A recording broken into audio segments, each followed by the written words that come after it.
Take care of my dad. You also want to be with dad, right? This is what my husband told me. He left the house after leaving these words behind.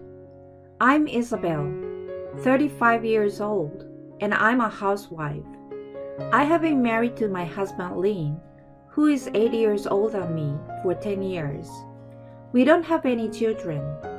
Before getting married, I worked as a receptionist at a major company. My husband was also an employee at that company. Sometimes the receptionists were invited to the company's employee gatherings, and that's where I met my husband. Isabel, this is the first time we're talking, isn't it? I work on the 8th floor. Did you know that? By chance, we ended up sitting next to each other, and true to his sales profession, he was skilled at conversation and quite entertaining. During the gathering, he made me laugh a lot. As we talked, I found myself drawn to him. I thought that if I were with this person, we could live a life filled with laughter. Later, I heard that my husband had seen me when I was working as a receptionist and had been interested in me from the start. A week later, the two of us went out for drinks and started dating. During our relationship, wherever we went, we were always laughing. After 3 years of dating, we decided to get married. At his request, I became a housewife and quit my job as a receptionist. During the first few years of marriage, every day was enjoyable, and I was incredibly happy. I looked forward to my husband coming home, and it was a daily joy to eat the meals I cooked together and listen to my husband's stories. When I eat your cooking, Isabel, all the fatigue from the day just disappears. Thank you so much always. I had a very good relationship with both of my in-laws. My mother-in-law is kind and easygoing, and I have never experienced the stereotype mother-in-law mistreatment. She is a housewife with more experience than me and is excellent at cooking, so she often taught me. My father-in-law Kenny is a person who is good at talking, cheerful, and funny, just like my husband. He was intelligent and held a high position as an executive in his company. When we talked about our marriage life, we were envied by our friends because everything seems to be going smoothly for us. However, recently my husband has been going on frequent business trips, and he always comes home late. Since his promotion, he had become busier than before, which was one factor. Additionally, it had become more frequent for him to come home after I had already gone to bed. We had almost lost the opportunity to have dinner together, and he had stopped making me laugh. One day, my mother-in-law passed away. Her pre-existing lung condition suddenly worsened. My father-in-law did his best to support her during the 6 months she was hospitalized.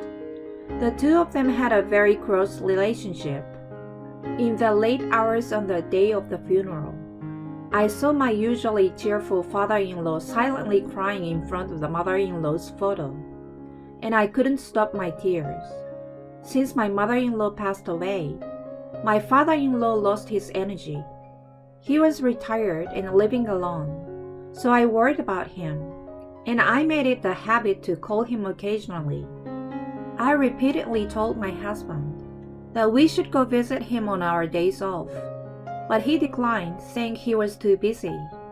One day, my brother-in-law and his wife, who lived near my in-laws' house, came to our home.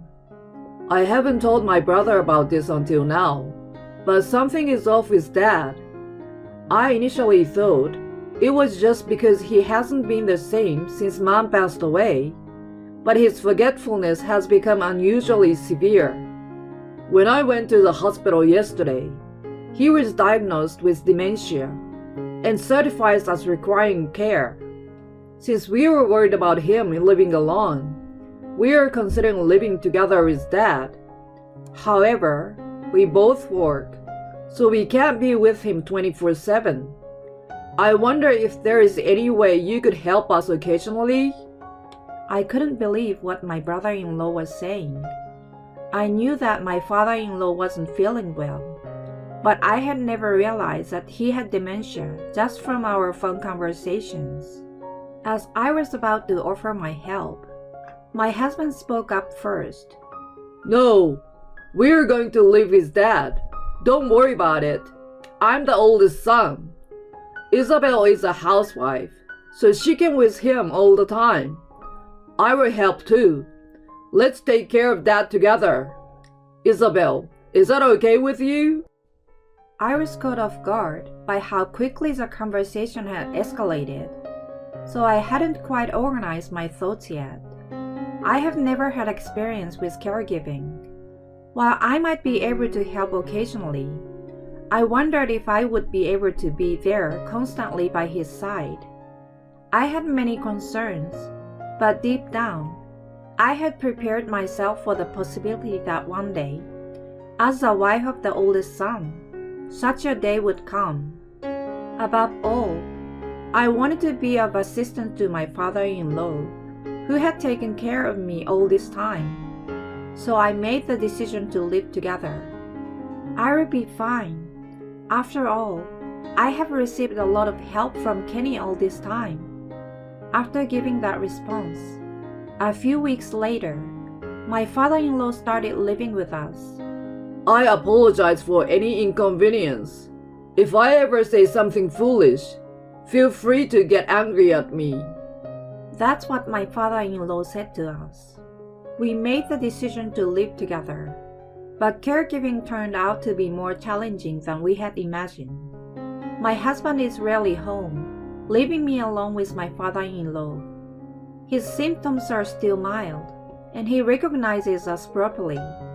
However, he often buys the same items repeatedly and frequently misplaces his keys and wallet. There are good days and bad days, but when he goes out, he tends to come back having lost something, so I accompany him whenever possible. My father-in-law, perhaps feeling guilty for constantly needing my assistance, sometimes seizes the opportunity when I'm busy with housework to go out alone. When he returns safely without losing anything, I feel relieved.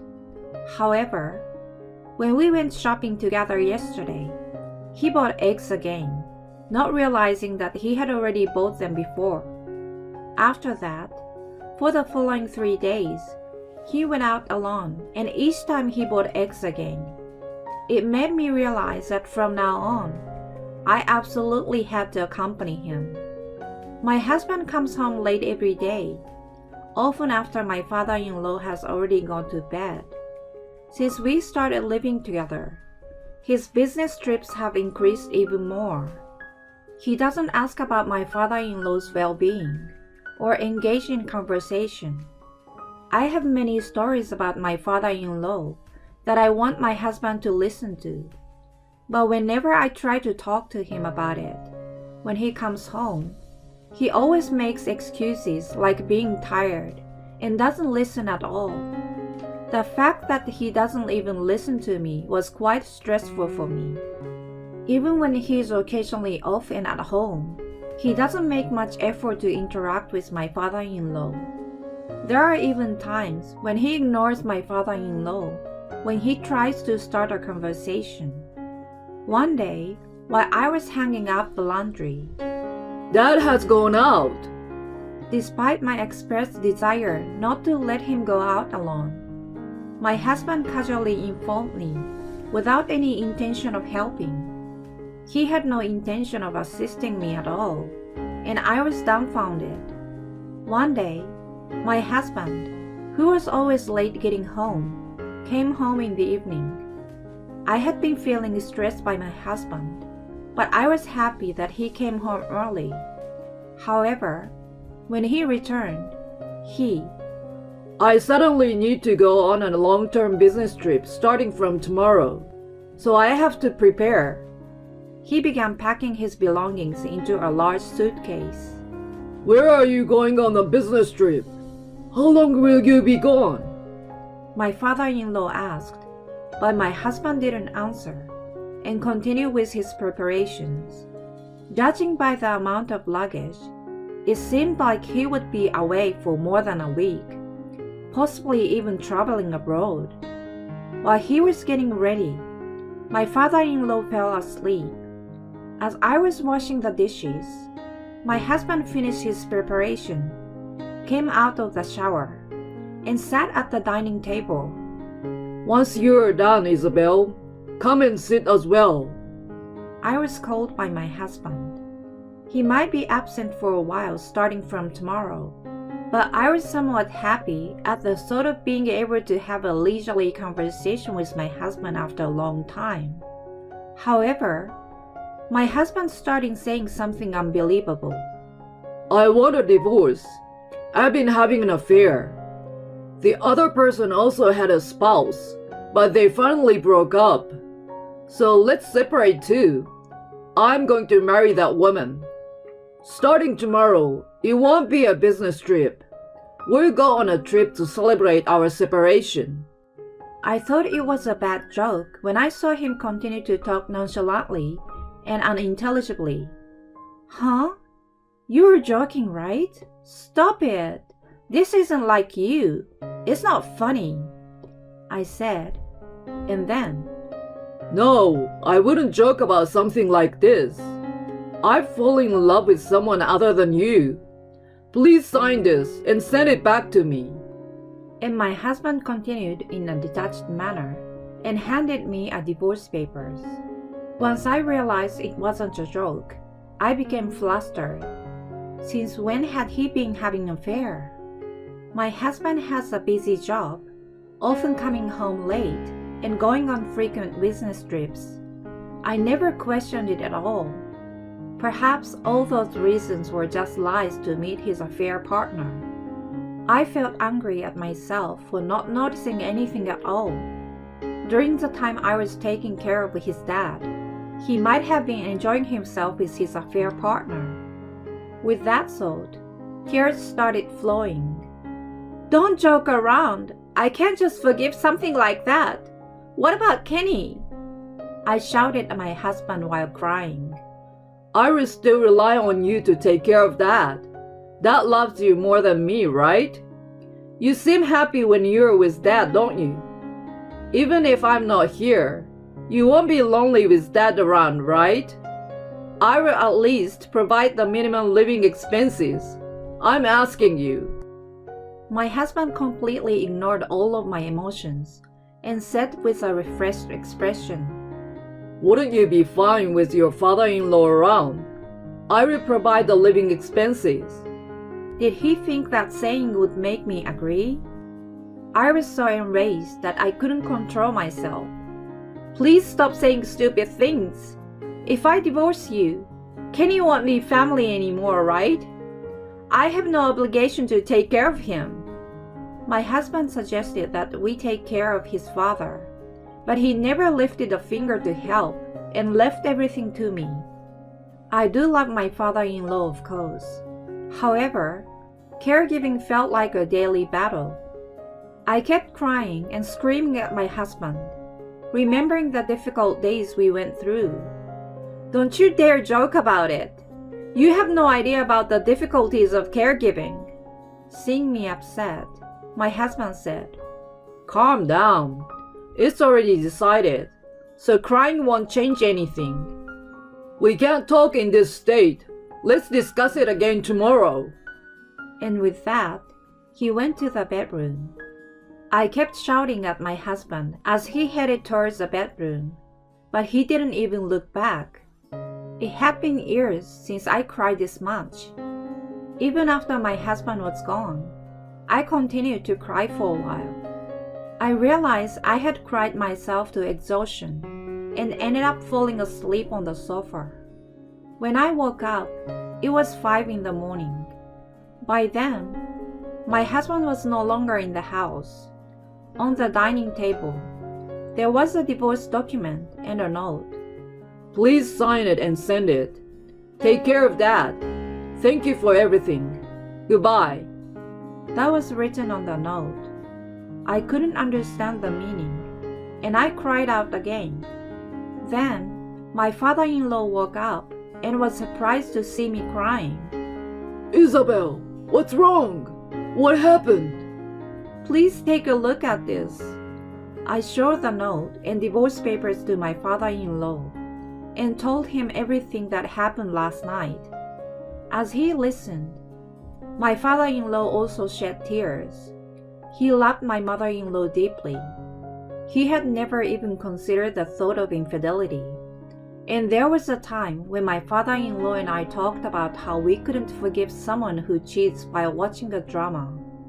It might have been a shock for my father-in-law to learn that his own son was doing such a thing. And after listening to the whole story, my father-in-law began to speak to me slowly. Isabel, I'm incredibly grateful to you. More than words can express. I cannot forgive him. I don't want to let it end like this. Would you let me handle it? As I looked at my father-in-law speaking, his eyes were filled with honesty. It felt like his usual self, as if his dementia had been cured. First, gather solid evidence of their infidelity and find out where they are. Hire a private detective for that. Upon hearing my father-in-law's words, I felt a strong sense of support. I couldn't keep crying. I had to fight back. Following my father-in-law's advice, I left the house and headed to the detective agency.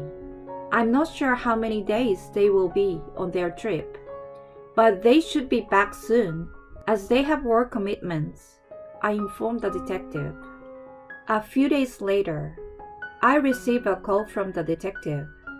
They provided me with numerous photos of my husband walking with the other woman and entering a house together, along with information about his whereabouts. The other woman appeared to be around 25 years old and seems to be unemployed. I was surprised by the significant age difference and couldn't help but feel disgusted by my husband's actions. When I returned home and reported the finding to my father-in-law, he said, Well done. I'm going to go there now. You will be fine on your own. Isabel, you must be tired, so have a rest. With those words, my father-in-law headed towards the house where my husband was apparently living with his affair partner. It was a weekday afternoon, and my husband wasn't at work. When my father-in-law arrived at the house, the woman came out. Nice to meet you. I'm the father, and I came to see my son. I have dementia, and my previous daughter-in-law used to take care of me. From now on, I'll be taken care of by his new wife, right? I would like to set a date for the move. At first, the woman greeted my father-in-law with a friendly smile. However, when she heard the words dementia and caregiving, she responded by saying, "Who are you? I have nothing to do with this," and sent him away. When my father-in-law returned home, he told me to contact my husband's workplace next. "Excuse me, I'm his wife. My husband said he's going to see his mistress and hasn't come back yet. Is he at work?" I told the woman on the phone in a blunt manner. "I'm sorry, Lynn is currently out of the office. Would you like me to have him call you back?" I was told. "Please do." I told her and hung up. I was very nervous, but my father-in-law, who was listening next to me, praised me after the call ended. And a few hours later, my husband called. As soon as I answered the phone, What the hell are you thinking? Calling my workplace? Are you out of your mind? You should have called my cell phone instead. I've already given you the divorce papers. We are getting divorced, so there's no cheating or anything, he said. Because of you, it seems like there are rumors circulating in the office. I heard it from one of the office workers with a smug look on their face. Don't mess around. It seems like our plan was a great success. Upon hearing the panicked words of my husband, I deliberately maintained a calm tone and responded, "Oh, wasn't it goodbye? I know we were getting divorced. I'm fine with you not contacting me." With that, I hung up the phone. Even this response was instructed by my father-in-law. My husband, in a state of panic, looked quite ridiculous, and I and my father-in-law shared a laugh. And that night, my husband returned home. My father-in-law was already asleep. After I hung up the phone, and he kept calling multiple times, I thought he still had something to say. But as soon as he returned, he apologized at the entrance.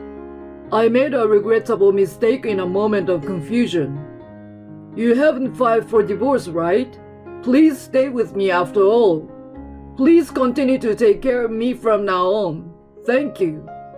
I couldn't help but burst out laughing. He had shrunk so much that it was hard to believe he had been so confident until the evening. So the other person hadn't separated from her husband, right? She seemed surprised to hear that your father has dementia. So what? We are still getting your divorce. My husband has a surprised expression upon hearing my words. You? How do you know about that? Kenny spoke with that woman. Oh, it was also Kenny's idea to call the company. I've already found a lawyer, so let's meet at the courthouse. I'm going to demand a substantial amount of compensation. Take care. Well then, goodbye. As I said that, my husband had an unbelievably shocked expression on his face. I proceeded to kick my husband out of the house right then and there. I felt a great sense of relief. While taking a shower, I couldn't help but laugh repeatedly as I recalled the sight of my husband's kneeling. The next morning, when I informed my father-in-law, who had just woken up, that my husband had returned. If you had woken me up, I would have shouted at him too, he told me, laughing. While we were having that conversation, my brother-in-law arrived. It seems like my father-in-law had called him. I apologize for my brother's rude behavior. He apologized to me. We will take care of that at our home. I understand that you will face difficulties with upcoming trial, but I will do my best to support you as much as possible. My father-in-law also conveyed to me. I apologize once again for my son's actions. Perhaps I have raised him incorrectly. You have a very kind woman. Please, find happiness. He said this and firmly grabs my hand. I can't forgive my husband, and I no longer love him. But I have nothing but gratitude towards my in-laws aside from my husband. I truly felt fortunate to have met these people.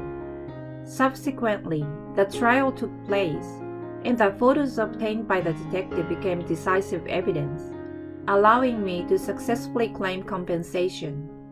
When I informed my father-in-law and brother-in-law about the divorce being finalized, they were extremely happy. It seems that my father-in-law, who takes medication, has mild cognitive impairment that hasn't worsened, and my brother-in-law is also relieved. I heard from the lawyer that my husband is also being sued by the cheating partner's spouse. I heard that my husband had a hard time at work because of the phone call I made and ended up quitting his job. Although I'm worried about whether I will receive proper compensation, I felt like he had been punished. As for myself, I started working as a housekeeper. I visit the homes of elderly people who live alone and assist with household chores. Being a full-time housewife for many years and not having worked for 10 years, I was very anxious about whether I could work properly. However, thanks to my in-laws, I'm very skilled in the household chores and can also provide some caregiving assistance. It's a perfect job for me, and it's going quite well. Moments when I receive thanks from the families I visit as a housekeeper makes me incredibly happy, despite everything that has happened.